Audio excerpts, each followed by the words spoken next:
Hello, my name's Philippe Sands and I have the great privilege to serve as president of English Pen, having served on the board for many years. I'm an academic, I'm a writer, I'm a litigator before international courts and tribunals, so I have very real personal experience of what it means to have a right to express your opinions and the vital need to protect that right and the vital role played by English Pen and Pen International.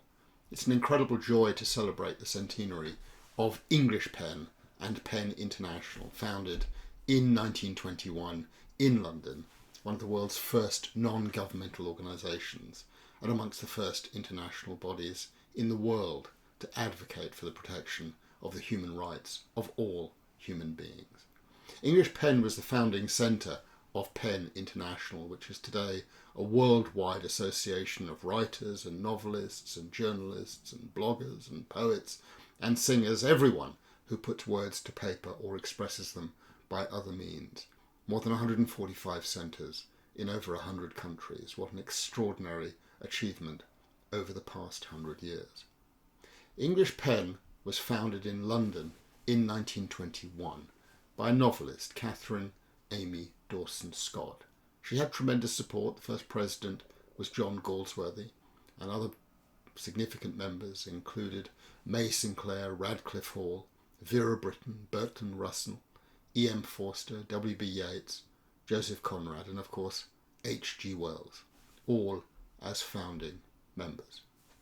What does PEN stand for? It was a club, and that club was intended to have as its membership poets, playwrights, editors, essayists, and novelists. And Dawson-Scott and her colleagues envisioned a club that would connect writers not only in their own community, in their own country, but around the world, to create a sort of common meeting ground for all of us who are involved in the production and articulation of words and ideas. Within 3 years, there were 19 pen clubs around the world, and the first annual Pen Congress was held in London in May 1923. Writers from 11 countries were represented. In 1927, the first Pen Charter was passed at its Congress in Brussels. In 1933, at a time of real difficulty in the world with the arrival of the Nazis to power, H.G. Wells became president of International Pen following the death of John Galsworthy.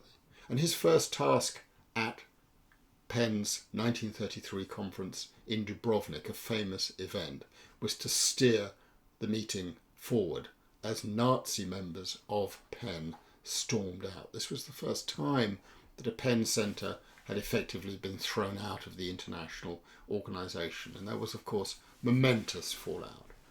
H.G. Wells was absolutely concerned that Pen must be an organisation committed to defending the one end of freedom of expression, as he put it, and that commitment has been singular ever since. Pen will not tolerate centres that do not support full freedom of expression, and that's why there are a number of organisations of Pen centres around the world of writers in exile. H.G. Wells, of course, played a very central role in his world connected to mine. He continued to agitate for the right of freedom of expression, and in 1939 made a Declaration of Rights, which in 1940 became a book of singular importance, The Rights of Man. It's really worth reading, partly a response to the ongoing war with Germany. He set out new progressive ideas, and they, of course, would become instrumental in the creation of the United Nations and the UN Declaration on Human Rights. The idea that all human beings, simply because they are human beings, have minimum rights under international law. And central amongst those rights for H.G. Wells was the idea of freedom of expression and of opinion, an idea that was picked up by President Roosevelt in 1941 when he spoke of his 4 freedoms. And those 4 freedoms had as their first freedom of expression and opinion. Those ideas prompted someone who is a bit of a hero for me, Hersh Lauterpath, Professor of International Law at the University of Cambridge, in 1945 to publish a book called The International Bill of the Rights of Man. And Article 4 of Lauterpath's draft bill dealt with freedom of expression. He wrote, "The freedom of speech and expression of opinion in writing and by other means shall not be denied or impaired." Freedom of expression for all, that was his commitment. And that, of course, was picked up after 1945, when the United Nations was created in San Francisco with human rights at its beating heart. 3 years later, in Paris, the members of the United Nations adopted the Universal Declaration on Human Rights and its famous Article 19. Everyone has the right to freedom of opinion and expression.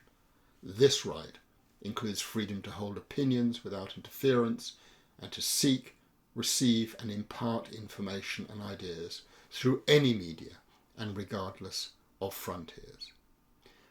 That was a singular and significant moment. English pen and international pen helped put the idea of modern human rights on the agenda, a revolutionary moment in international lawmaking, expressing the idea that all human beings have minimum rights under international law, and Article 19 envisages the protection of the fundamental human right of freedom of expression and opinion. It's one that motivates all of us. Journalists, writers, novelists, poets, bloggers, social media activists, whoever expresses a view has the right to express that view. It's not been an easy 100 years, but let's celebrate what has actually been achieved. When pen was created in 1921, there was no right to freedom of expression. Today there is.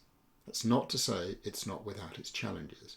We look around the world and we know that there are many parts of the world in which freedom of expression is not fully protected. We know that there are writers who are incarcerated, locked up, some even killed, for having expressed views they had the right to express. And that's why in the 2nd century, English pen and international pen have an even more important role to play to protect the acquis, what has been achieved over the past 100 years. And these aren't easy times. Social media, the internet have placed enormous strains on the balance between legitimate freedom of expression and the circumstances, rare, in which freedom of expression can be limited. For example, to prevent violence or killing. But let's look forward with some degree of hope about what has been achieved, but also what needs to be done. Thank you so much. Please enjoy the centenary and please redouble your efforts going forward.